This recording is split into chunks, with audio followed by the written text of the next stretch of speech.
My name is Michelle Ago. Welcome to the Live Drive with Michelle. On the Live Drive with Michelle today, we are going to talk about something special happening today. As you know, it is the 2nd of February 2023, and every single time of the year, this particular time of the year, we bring awareness and educate our listeners and the rest of the country on wetlands. It's World's Wetlands Day, and I will not be doing this alone. I have experts here in the studio who will be joining me in today's conversation, and they're coming from the Nigerian Conservation Foundation. We have Mr. Joshua Dazi and Mr. Benedict Okuko. Welcome. Good evening. Good evening to you. Please draw closer to your microphones. Thank you. How are you doing today? Great. Very good. Hello, Lagos, and thank you for having me. Yes, Lagos is very excited. You're joining us today. And today we are talking about nature. We do not give enough attention to nature as we ought to, especially because we're Africans and we are very rich with many resources. Wildlife is is a thriving part of nature here in the country. The lands that we have, the land mass, when it comes to agriculture, different areas of nature just really thrives in Nigeria. But we might not be doing enough to conserve our blessings. And today we want to talk about wetlands because, as we all know, it's the World Wetlands Day, and would like to enlighten our listeners and educate them on the importance of preserving wetlands. But I'll first of all speak with Mr. Joshua. What exactly are wetlands?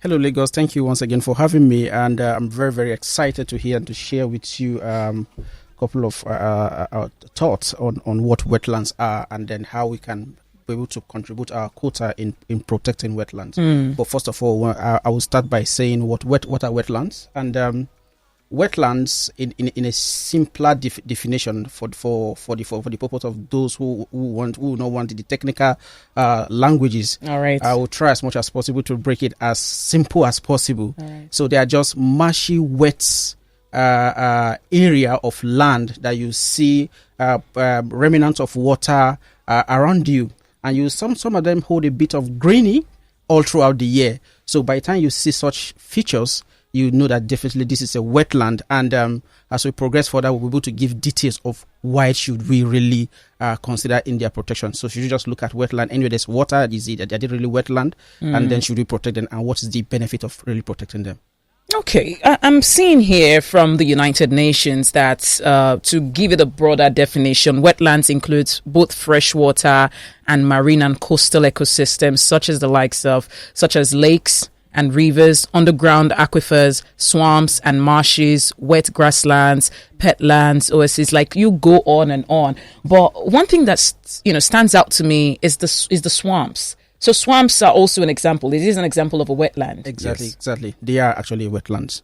And they hold very, very, very diverse life form. And I will give a clearer perspective to that. Okay. When you get to such area, you will see how rich and diverse they are. For instance, you could see from the smaller creatures like mosquitoes, and then once there's abundance of mosquito and there are larvae there will be abundance of fishes that will be feeding on those larvae. And when there is abundance of fishes, there will be abundance of bird population that will also want to feed on the fish. So it's a network, or it's a web of food chain around that area. So there's a diverse habitat for all life forms. So that's how rich wetlands are. So it's not just only the water body and the grasses. There are other aquatic life that utilizes those space. There's so many animals that apparently do thrive in wetlands. For example, snails, some frogs. Exactly. Yeah. So we love these things. Sometimes we eat these things, but urbanization and development and all of these infrastructure development, sometimes I think it's beginning to take away from wetlands. Why do we really need to conserve our wetlands, especially here in Nigeria? Exactly. So also, as you pointed out area, so there are a lot of life forms that utilizes those habitat, like I said earlier, and most of the resources that those places holds is what support thousands of rural people in the rural areas. So it's connected to their way of life, it's connected to their livelihood. So destroying them is like, or more or less like destroying the livelihood of thousands of people who also depend on this wetland. So it's really something that we have to live sustainably instead of living in an unsustainable manner. For instance, like you mentioned, urbanization has actually dealt with this natural resources very, very hard. Sand filling is one of them. Agriculture is also an example. People want to farm. The population is increasing. People who need more land space. So some of these things are being done in an unsustainable manner and is reducing the wetland space as quickly as we are even recovering from it. You mentioned something very important, and that is sand filling. The more we begin to develop as a nation or as a city, we find that people do a lot of sand filling because clearly the private sector is thriving with interesting architecture, state-of-the-art buildings, and just the housing sector basically. And to meet the demands of housing, especially in a city like Lagos, you find that more people are selling off properties and selling off land areas that are actually wetlands. They buy it, they sand fill it, and they build their houses. All of this is growing the real estate sector. But clearly, it's obvious that the conservation of wetlands is very important to us. What is the knowledge gap between people in the NCF, for example, and the governments to try and balance out housing deficits and also, in the same vein, preserve and conserve our wetlands in Lagos? Okay, great. And for as a classical example is that you see most of the impact of what is happening in terms of the sand filling, we can't really do without urbanization. Urbanization is growing, and the real estate sector is also growing very, very fast and rapidly. But we have to be very, very careful with the rate of our development. Places that has been designated for wetlands and conservation or wetland protection should be used for such purposes, and this is where the government can really play a very, very critical role in insisting that those places should be protected and should be conserved. Because if you insist in building an apartment in areas that holds large volume of water, definitely you are not going to displace that water for long. It will find its way back, and it's going to cost billions of dollars destruction.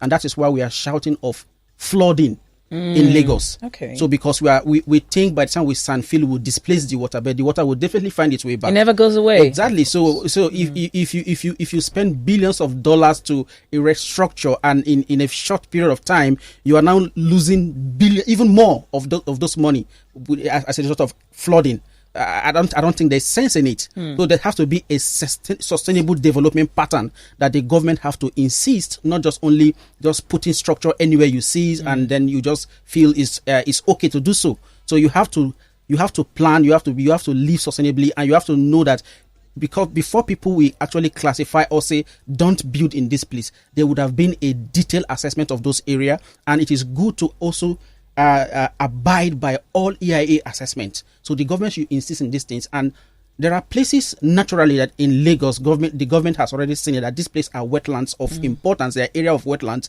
and then structure should not be erected in those places. Okay. So when people that are influential get to power, they just tend to convert those areas. So government at all corners, government in all levels and in all forms must insist that areas that have already been designated and an impact assessment has been done on those areas, and they are designated as area of no construction, it should remain in that form, without any, because if you insist in converting them, then you will pay for the repercussion later in the future. You pay the price. You pay the price. Exactly. Now, some people see, I love this conversation because we are all stakeholders of our environment. Every single person, from tenants to business owners to governments to people like yourself at the NCF.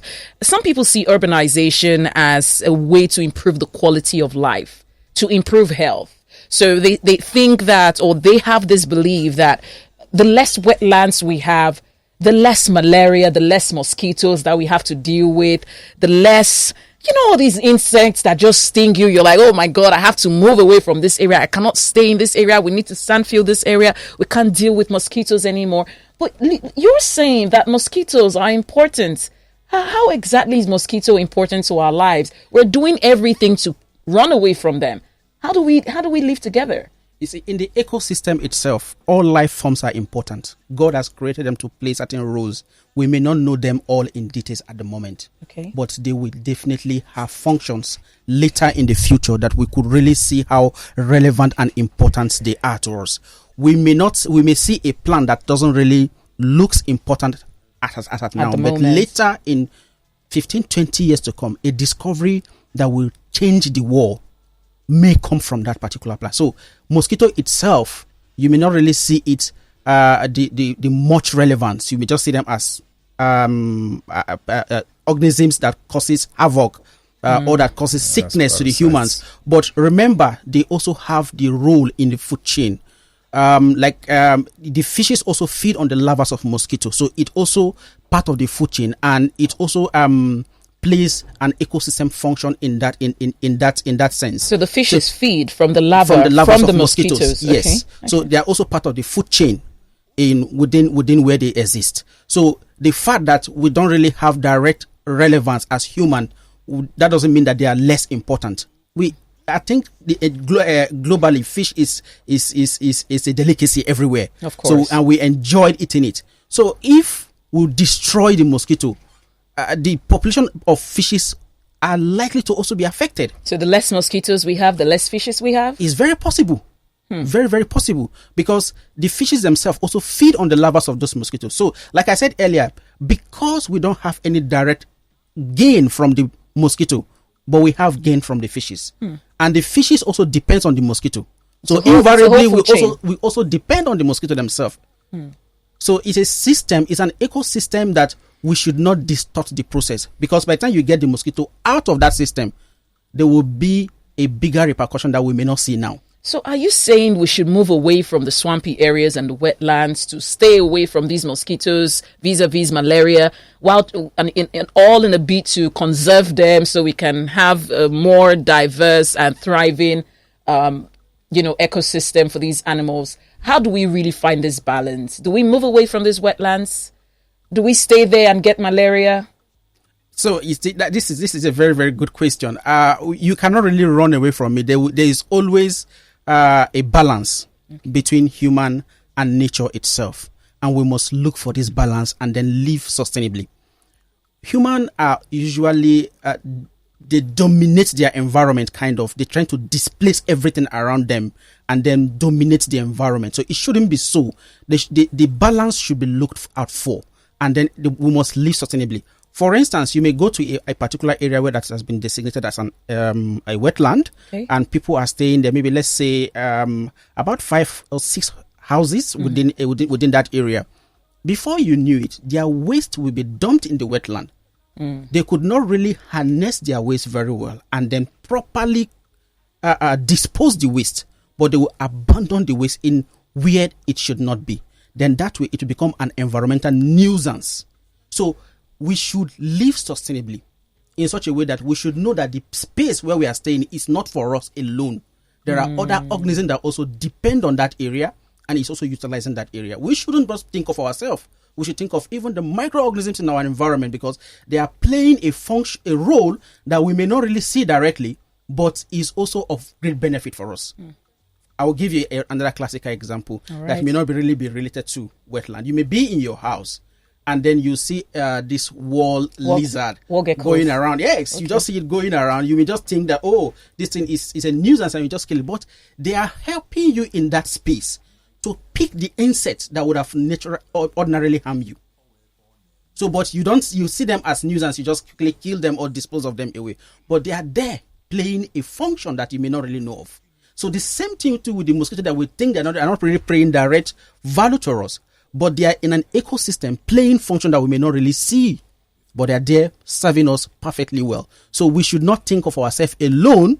We should think that the space that we are staying, there are other organisms that is also utilizing that space, and we should live in harmony with them. And that is why in NCF we are preaching, or we have the vision that says, in Nigeria, where people live in harmony with nature.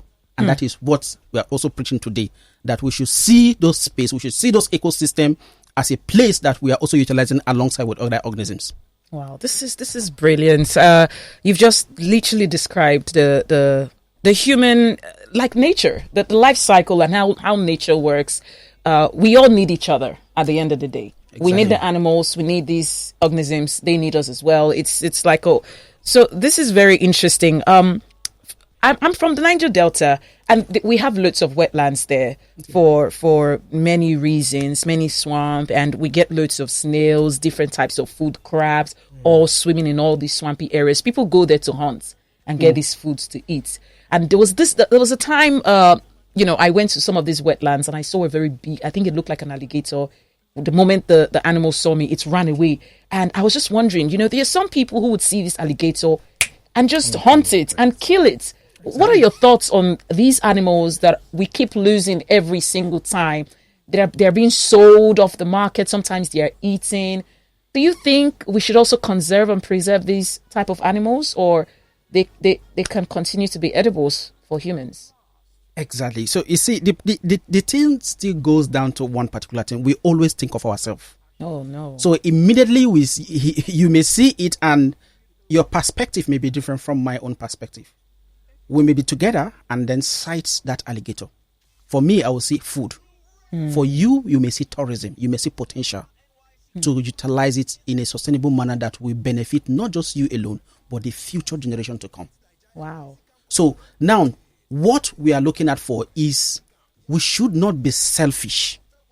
Our children should not see those things in documentaries.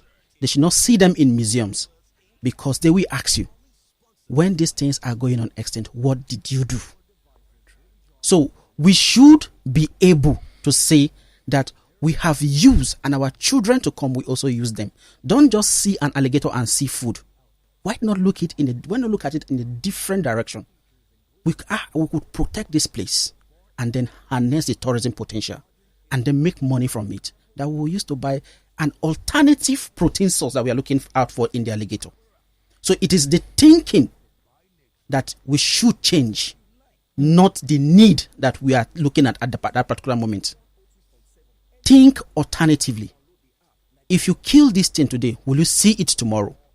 So this is the problem we are facing, and this is the change in attitude that we must, on our own, deliberately, we must change our attitude to how we see things and to how we should protect them.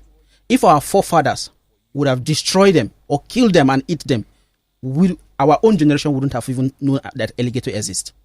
And there's one thing that our listeners will take home from this. The pandemic of 2050, the solution may be in the animal that you are about to kill now. And if you kill that animal now, or you kill that plant now, then the solution of that 2050 to come has been wiped away. And we must take this in as serious as possible. The world has experienced the pandemic, and we have seen how it happens. If we are not getting ourselves ready and prepared to protect nature, it will hit again. And when it does, how prepared are we? And today, we must start taking deliberate efforts to protect nature itself. It's a call to action for everybody, not for one, for everybody. So when you see an animal on the road, don't just feel careless. Protect that animal, because the solution of tomorrow may be in that animal. Interesting. I just really want to ask this question. Are you saying all wetlands should be conserved? Are there wetlands that can be filled up with sand and some can be preserved? How do we know? What do we look out for? How do we tell? As much as we want to conserve wetlands, our needs might be different, and sometimes we need the education or the enlightenment to decipher which wetlands can be used for sand filling and urbanization and which one to conserve. Are you saying we should conserve all of them? So, like I said earlier, all life forms are important. And by the time you get to a particular area, you may see that different life forms are utilized in different places. So before you displace them, you should think, how should we protect them? Okay. Remember, in different development in different countries or different developed world, there is something called EIA, impact assessment. There is something called an assessment that you ought to do before you commence a structural development, or you are trying to erect something in a particular area. There's a development plan that a city also adopts. So in those development plans, there are experts that will all come together and now say, this place should be in this form, this place should be in this form. So in Lagos, there could have been different wetlands that would have been identified, I so much believe that has been identified and then designated as wetlands. Now, but oftentimes we due to pressure, maybe either from government or need of that land, we easily convert those places. And by the time we convert those places, it now becomes potential threat later in the future. And like I mentioned earlier, flood is one of them, and we begin to suffer from flood. So what we are saying today is that when you want to do anything, look at the blueprint of that area. What is that place designated for? And what is the use of that place? So just don't wake up and say that, okay, this place is a wasteland, as people will call it, and let's use it and convert it into something else, something beautiful, a beautiful mansion, a beautiful structure. Like I said, it is the notion, is the way we see things that matters. For instance, few years ago, I was at Lekki Conservation Center, and a tourist came and said, "Oh, I'm seeing a multi-billionaire estate in this place." So you can imagine his thinking and his line of thought. So he just see an estate that is being wasted all in the name of conservation. So, and like I said earlier, it is our notion that we have to change. Don't just see a place and then do not connect the relevance of what that place is serving. Itself, that place is cushioning the impact of erosion already for the entire Lekki stretch, because that place absorbs a lot of water. So when you see such places, before you think of structural development, think of the ecosystem services that you will also lose. Are you saying we should be environmentally conscious? Exactly. That's the message. Exactly. That's the message. Okay. So we must have that consciousness. And like I said, when you are staying in an area, don't think of yourself alone. Also think of the organism that also stays in that place. So if you see an area, before you even say, let's sandfill, it is not the issue of choice. Okay, should we sandfill this place and leave this place? It's the issue of what is the havoc that you will create when you sandfill. What are the remedy that you have put in place before you even sandfill? So remember that there are fishes there. If you sandfill, what is the alternative for the fish? There are birds that are using that place. When you sandfill, what are the alternative for the birds? So we should not think of ourselves alone. That environmental consciousness must be there. That before I do this, there are repercussions. And what are the measures of mitigation that I've put in place before I even do this? So that environmental consciousness must be in our mind constantly. I have one last question before we go. Please. Yes. How exactly would you say wetlands is combating climate change? How is the preservation of wetlands combating climate change? Is there a connection there somewhere? Very, very well. In climate change itself, there are two perspectives I want us to look at. There is adaptation and there is mitigation. Now, in the aspect of mitigation, wetland itself play very important role in the mitigation of climate change. Erosion is a big problem, and it's as a result of the impact of climate change, ocean rise, sea level rise, and their likes. Deforestation is also a big issue that also promotes that. So now, what does wetland do? Wetland itself retain water. It retains the water. It helps to absorb large volumes of water that would have ordinarily caused flood. So that on its own is already the mitigation aspect of climate change. If they remain, they serve in the mitigation of climate change. Now, what now happened in terms of adaptation? Now, this thing has happened. How do you adapt? By the time we begin to revive our wetland, people will begin to feel less impact of droughts. So they will have this water available. And we will not be talking about the issue of drought itself. So these are also functions that the wetland will also do in terms of adaptation for local and rural people. And if you are able to pass areas where there are wetlands, you will discover that they remain in some areas they remain green all through the year. Yeah. So animals that must have walked thousands of miles, no water, they once they get to that wetland, they now see that green environment is a big relief. We have birds that migrate from Europe to Nigeria. Yeah. And once they fly, they passes through this long desert. And once they get to Nigeria, the first thing they get to is a wetland in Nigeria called Adeja Nguru Wetland. So imagine you pass through desert and that relief that you will feel immediately for seeing water body. You know, the excitement and joy that will come to your mind for seeing water is something that is priceless.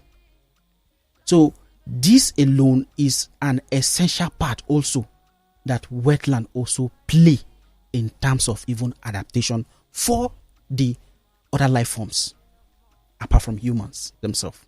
So there are much that we could talk and give example around, but the important thing that is there is that wetland plays essential role in climate mitigation and climate adaptation. All right.